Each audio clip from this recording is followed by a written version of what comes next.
ಗೋವಾದ Baga ಬೀಚ್ನಲ್ಲಿ parasailing cable cut, 106 ಅಡಿ ಎತ್ತರದಿಂದ ಸಮುದ್ರಕ್ಕೆ ಬಿದ್ದ ಪ್ರವಾಸಿಗ. Video viral.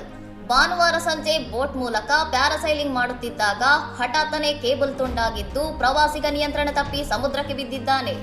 ಅದೃಷ್ಟವಶಾತ್ ಸ್ಥಳದಲ್ಲಿದ್ದ ಲೈಫ್ ಗಾರ್ಡ್ಗಳು ಮತ್ತು ವಾಟರ್ ಸ್ಪೋರ್ಟ್ಸ್ ಸಿಬ್ಬಂದಿ ತಕ್ಷಣವೇ ಕಾರ್ಯಾಚರಣೆ ನಡೆಸಿ ಪ್ರವಾಸಿಗನನ್ನು ಸುರಕ್ಷಿತವಾಗಿ ರಕ್ಷಿಸಿದ್ದಾರೆ. ಈ ಭಯಾನಕ ದೃಶ್ಯದ ವಿಡಿಯೋ ಸಾಮಾಜಿಕ ಜಾಲತಾಣಗಳಲ್ಲಿ ಹರಿದಾಡುತ್ತಿದ್ದು, ಪ್ರವಾಸಿಗರ ಸುರಕ್ಷತೆಯ ಬಗ್ಗೆ ಸಾರ್ವಜನಿಕರು ಭಾರೀ ಆಕ್ರೋಶ ವ್ಯಕ್ತಪಡಿಸಿದ್ದಾರೆ. ಘಟನೆಯನ್ನು ಗಂಭೀರವಾಗಿ ಪರಿಗಣಿಸಿರುವ ಗೋವಾ ಪ್ರವಾಸೋದ್ಯಮ ಇಲಾಖೆ, ಆಯೋಜಕರ ನಿರ್ಲಕ್ಷ್ಯ ಸಾಬೀತಾದರೆ ತಕ್ಷಣವೇ ಅವರ ಪರವಾನಗಿ ರದ್ದುಗೊಳಿಸುವುದಾಗಿ ಎಚ್ಚರಿಕೆ ನೀಡಿದೆ. ವಾಟರ್ ಸ್ಪೋರ್ಟ್ಸ್ ಆಯೋಜಕರು ಹಳೆಯ ಸಲಕರಣೆಗಳನ್ನು ಬಳಸುತ್ತಿದ್ದಾರೆ ಮತ್ತು ಕೇವಲ ಹಣ ಮಾಡುವುದಕ್ಕಷ್ಟೇ ಆದ್ಯತೆ ನೀಡುತ್ತಿದ್ದಾರೆ ಎಂದು ಪ್ರವಾಸಿಗರು ದೂರಿದ್ದಾರೆ. ಇನ್ನಷ್ಟು ಸುದ್ದಿಗಳಿಗಾಗಿ ನೋಡ್ತಾ ಇರಿ ಸೌರಂ ಟಿವಿ.